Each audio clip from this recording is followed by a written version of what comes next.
Assalamualaikum warahmatullahi wabarakatuh. Apa kabar mahasiswa ibu sekalian yang mengambil mata kuliah anak statistika dasar? Terima kasih kalian sudah mengikuti, sudah menonton video ibu yang sebelumnya tentang uji hipotesis dan uji normalitas. Dan terima kasih juga yang sudah memberikan tanggapan bahwa masih banyak di antara mahasiswa ibu yang belum memahami tentang uji normalitas. Nah, oleh sebab itu pada pertemuan kali ini Ibu akan mengulang kembali tentang uji normalitas. Jangan khawatir yang belum mengumpulkan tugas, nanti setelah Ibu berikan pemaparan ini, Ibu harap kalian bisa menyusul kembali untuk mengerjakan tugas itu supaya dikerjakan sebelum ke pertemuan berikutnya. Ya, jadi yang sudah mengerjakan coba dikoreksi kembali. Mungkin ada beberapa hal yang perlu ditambahkan atau perlu diperbaiki. Ya, langsung saja kita masuk ke uji normalitas. Yang pertama, ini nanti juga modulnya akan Ibu lampirkan ya. Uji normalitas ini penting dan perlu dilakukan supaya kita tahu data kita berdistribusi normal atau tidak. Kalau data kita tidak berdistribusi normal, artinya kita belum bisa melanjutkan ke tahap uji hipotesis yang selanjutnya seperti nanti uji satu populasi, uji dua populasi dan sebagainya. Dan selanjutnya uji normalitas itu tidak hanya C kuadrat karena yang Ibu contohkan kemarin adalah yang C kuadrat. C kuadrat itu hanyalah salah satu uji normalitas yang menurut Ibu mudah dijangkau oleh mahasiswa. Sedangkan uji-uji yang lain masih ada tapi agak sedikit rumit ya. Kalau uji normalitas kita sudah dibantu dengan tabel statistika. Nah, ini adalah rumus untuk uji normalitas C kuadrat ya, dengan OI, EI dan C kuadrat dan sebagainya. Langsung saja Ibu akan paparkan karena kemarin keluhannya Bu, kami belum bisa bahkan dari membuat daftar distribusi frekuensi. Ya, ini contoh. Misalnya kita diberikan data sebagai berikut. Ujilah normalitas data tersebut. Ini datanya ada 54 ya kalau nggak salah. 1, 2, 3, 4, 5, 6, 7, 8, 9, 10. 1, 2, 3, 4, 5, 6. 60 tambah 4. 64 data kita. Nah, kalau kita ditanya seujilah normalitas data tersebut, maka langkah pertama kita harus merumuskan H0. Ya, jadi H0 itu data pada sampel berdasarkan populasi yang berdistribusi normal. Sedangkan H1 tentu dia adalah lawan dari H0 seperti pembahasan kita ketika membahas uji hipotesis. Jadi H1 itu adalah data pada sampel berdistribusi tidak normal, artinya kebalikannya ya. Nah, langkah pengujian. Pertama-tama kita buat dulu daftar distribusi frekuensi. Ini dia daftar distribusi frekuensi.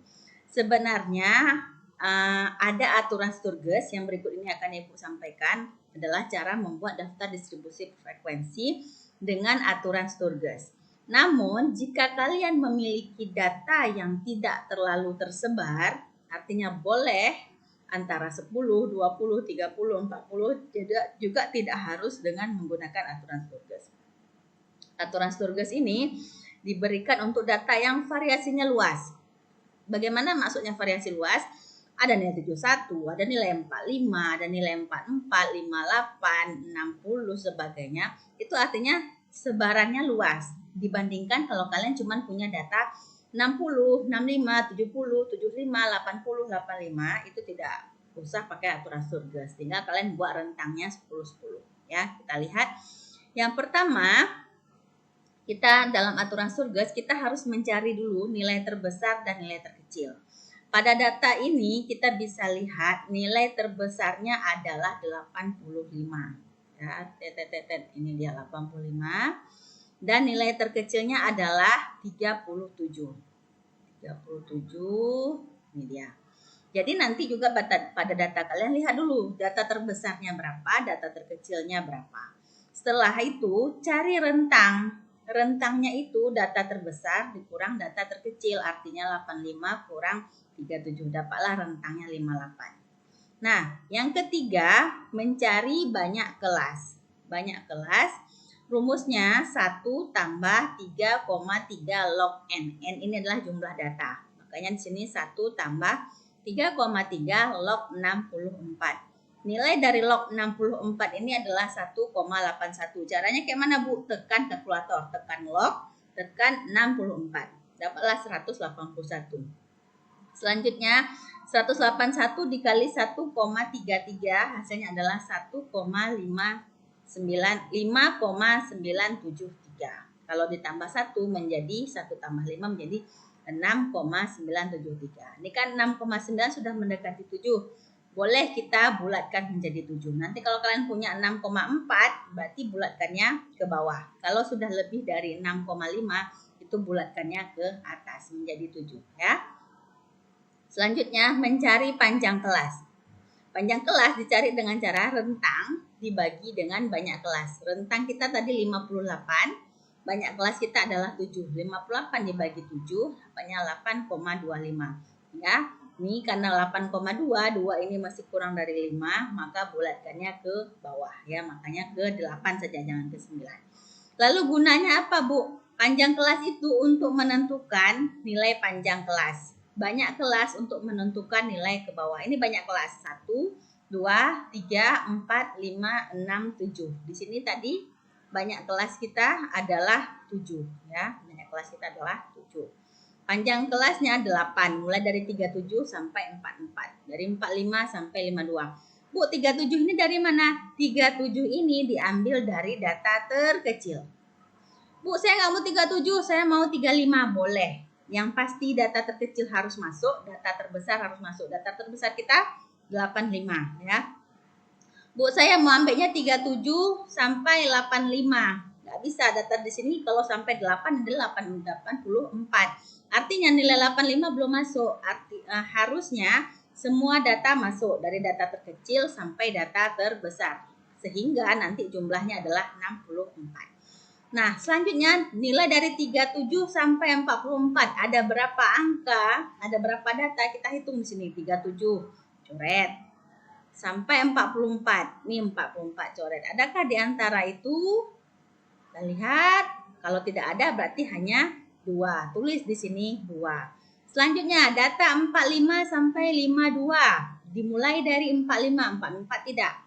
45 sampai 52. 58 enggak. 51 iya. 1, 2, 3, 4, 5, 6 dan seterusnya dihitung. Ini rentang artinya ya. Dapatlah 15 data. Ya, ini rentang. Data dari segini sampai segini, data dari segini sampai sini dapatlah 15. 53 dapat 16, 61 sampai 68 dapat 11 dan seterusnya. Sehingga kita jumlahkan nanti data kita ada 64 data. 64. Kalau nanti datanya belum 64, berarti kita harus cek lagi. Kok tahu, Bu, 64 kan jumlah data kita ini 64. Kalau belum sampai 64, berarti kita harus cek lagi. Masih ada data kita yang kurang. Hitung lagi dengan teliti. Ya, disinilah gunanya statistik itu harus teliti. Nah, selanjutnya nilai tengah. Nilai tengah itu diambil tengah-tengah antara 37 sampai 44 ya. Jadi 37, 38, 39, 40, 41, 42, 43, 44. Ada 8 angka. Tengah-tengahnya di mana?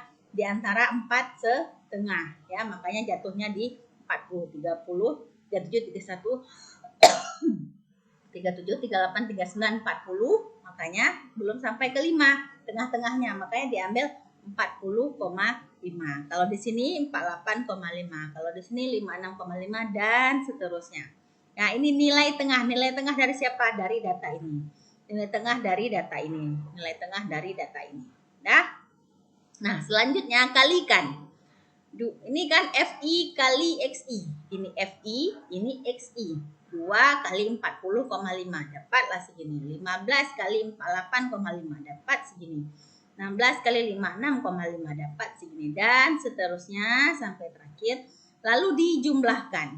Ya, jumlahkan dari 81 sampai 88,5 dijumlahkan. Dapat 39.952. Ya, inilah Inilah yang disebut dengan daftar distribusi frekuensi. Sudah ada yang menanyakan sama Ibu, Bu, saya bahkan belum bisa buat dari daftar distribusi frekuensi. Ini sudah Ibu ulangi kembali ya.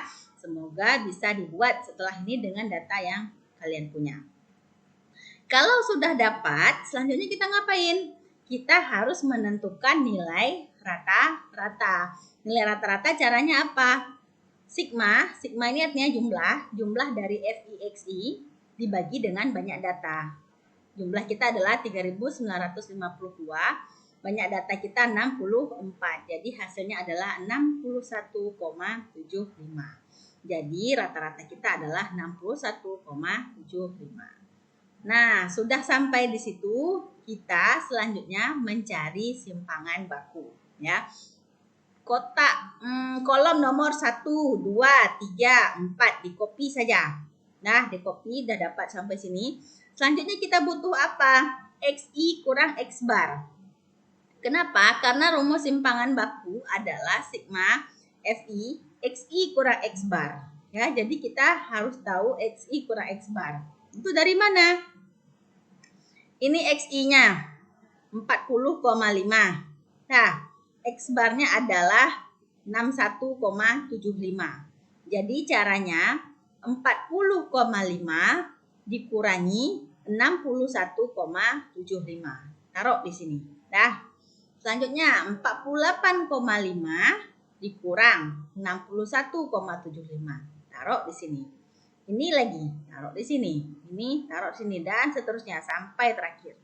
Nah, selanjutnya nilainya dikuadratkan. Kan ini tanda kuadrat nih, berarti nilai ini dikuadratkan. Jangan dikali 2, ya, bukan dikali 2, dikuadratkan. Artinya dikali dengan bilangan yang sama.